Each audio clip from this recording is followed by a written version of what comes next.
It's a bad look, man. You know, and the thing that she's saying, it's not even like, and the thing about the words that you guys just heard me read, these are words of hurt. It's not even like anger. Like, I don't get anger from that. Do you? Or is it just me? Yeah. There's definitely some anger there. You get anger. I get more of hurt. Because look how many times she says, she starts off saying, I love you. She continues at some other point. She starts talking about, she apologizes within it. She says, I'm sorry. She goes, I love you. I'm sorry. Yeah, dude. This is a chick that just hurt. Like, her feelings are just hurt. Like, this isn't one of those, you sorry, N-word, you know, this is the last time you going to put your hands on me, and we going to get you, I'm going to get my brothers, I'm going to get my cousins. This ain't that. This is a chick that, this seems very genuine, and someone who's tried and tried and tried. And you know how it is, right? When a woman has given up on you. When a woman's fed up. Yeah, he had it right.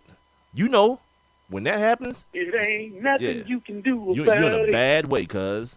And this is what this sounds like. Yeah, this kid is. I guess the Washington Wizards, the Redskins are investigating this because what's happened is some guy. Oh no, she's not T. Martinez. I'm sorry, I forgot about the T. Martinez, right? No, not him. Just some person, a Twitter user, TJ Martinez 21. Just grabbed the screenshot before he could delete it. Yeah, that's what happened. Some just regular person just grabbed the screenshot before he can delete it off his phone. And now the Redskins are going to investigate this dude. And I don't know how you get out of that one, dude. Like, what you gonna say? She did it to herself? You know, you gonna do that? Nah, that don't seem like it's plausible. Yeah, man. These dudes, you gotta stop. Like, I don't understand that.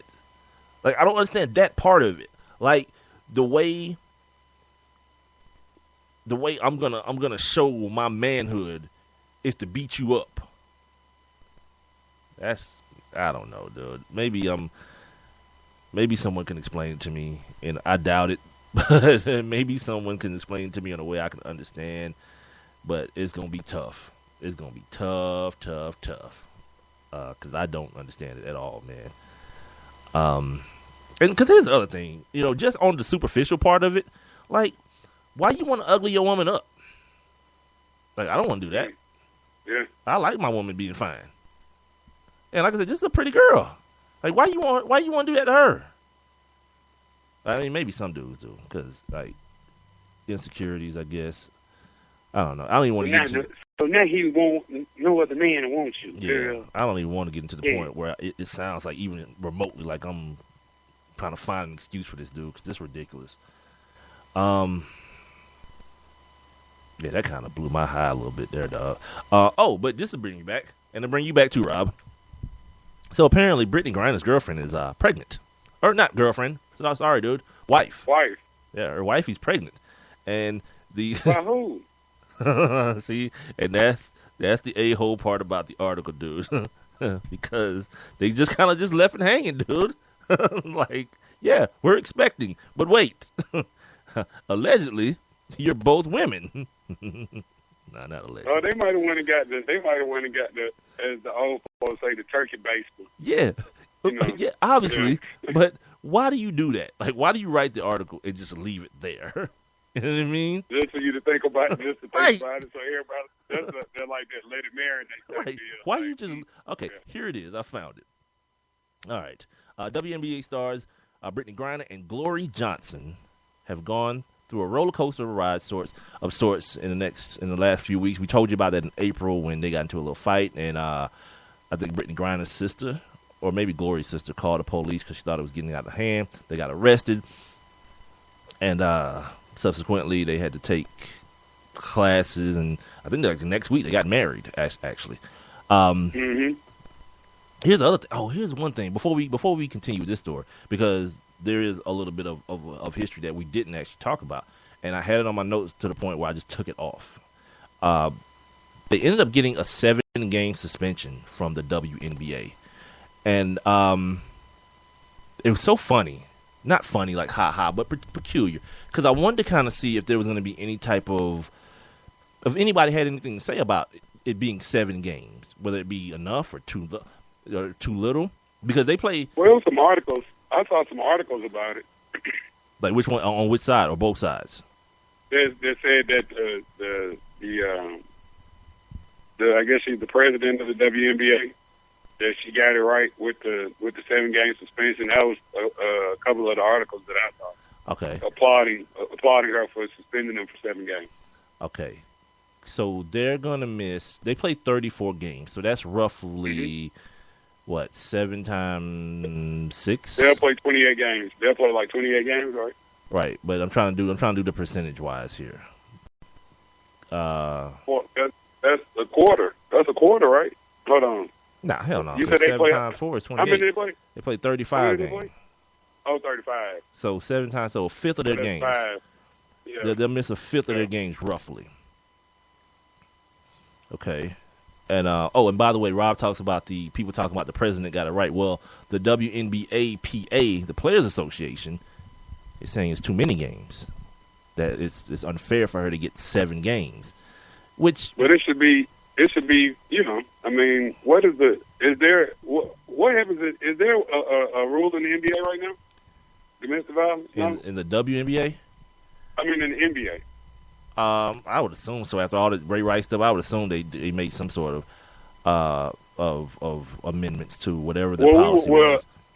And I guess the closest thing to that would be when Kendrick and his wife got into it, but it was on his wife because the police drove Kendrick home. So we don't really know. Yeah, so that would have been a situation where we would have found out something if he had been the aggressor. But why is that? I mean, I don't understand why they think it's too many. I mean, I don't either. I mean, because you talk about, we talk about a fifth of the games. With Ray Rice, we're talking about an eighth of his season with 2 games.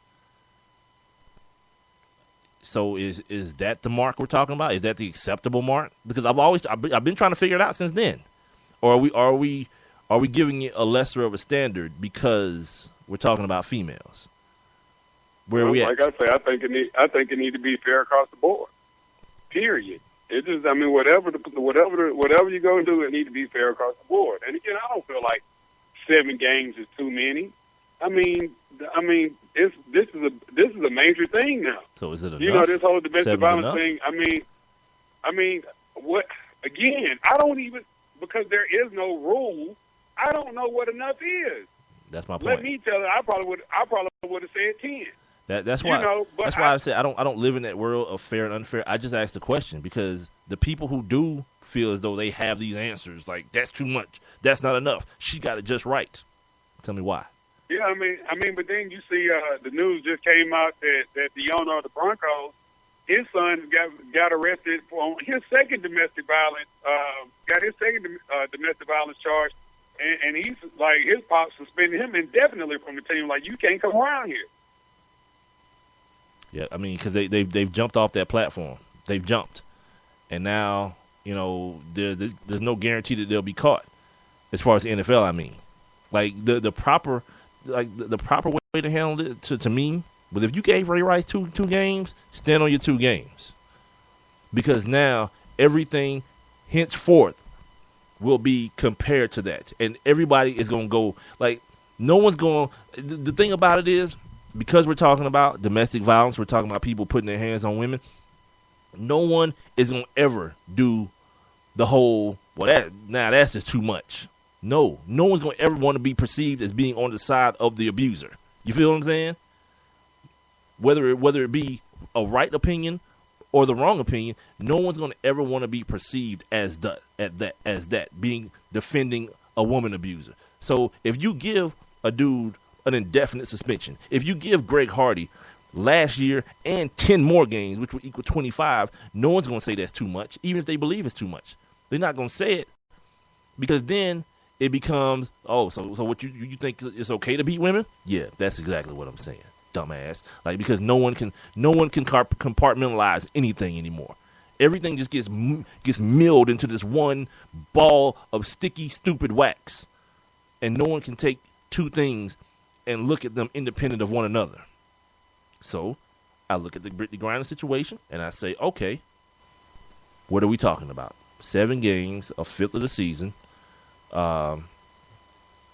She and her representatives say it's too many. Other people, as Rob just told you guys, are telling the president of the WNBA that she got it just right. I don't know, because everything seems to be so arbitrary. Hell, I don't know. Anyway, that was basically just a lead up to the story of her wife now, Glory, being pregnant. Okay, TMZ, they confirmed that that Johnson's pregnant. It comes a month after they both were arrested, as we just talked about. The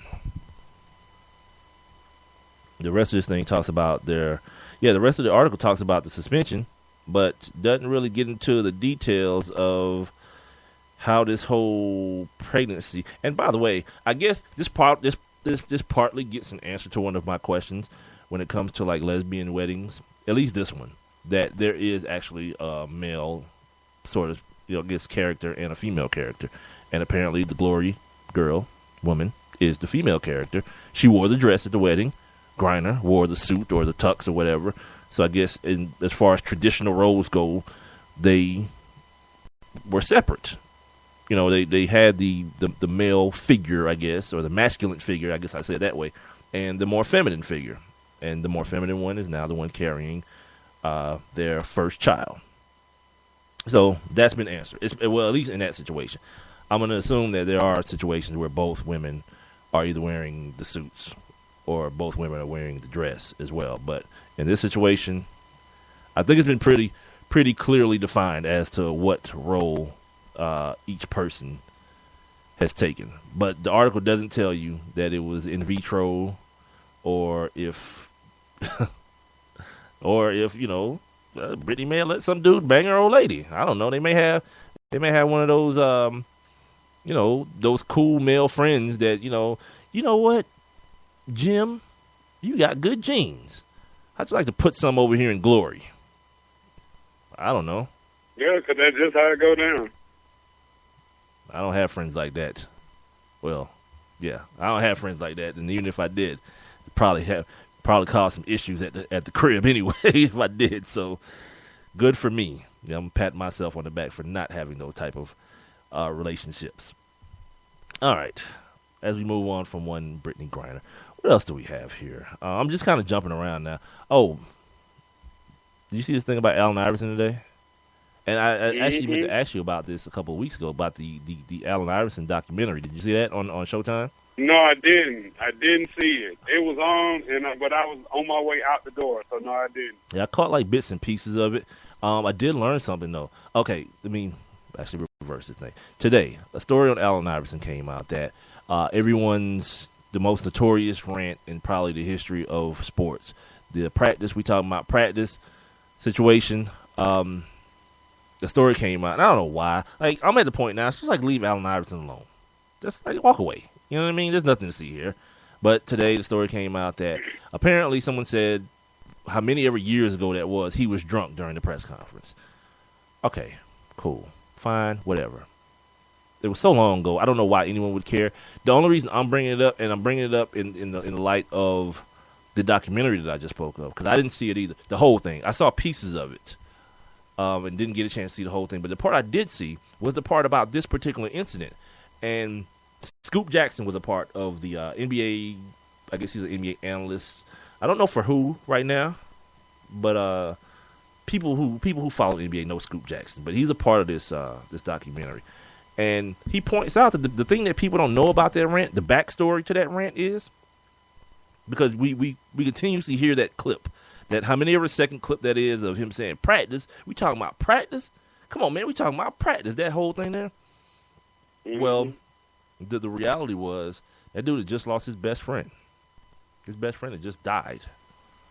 Well, okay. Now that's what he said. But in the story I read, it said that he had been dead. He got killed 7 months before all of that.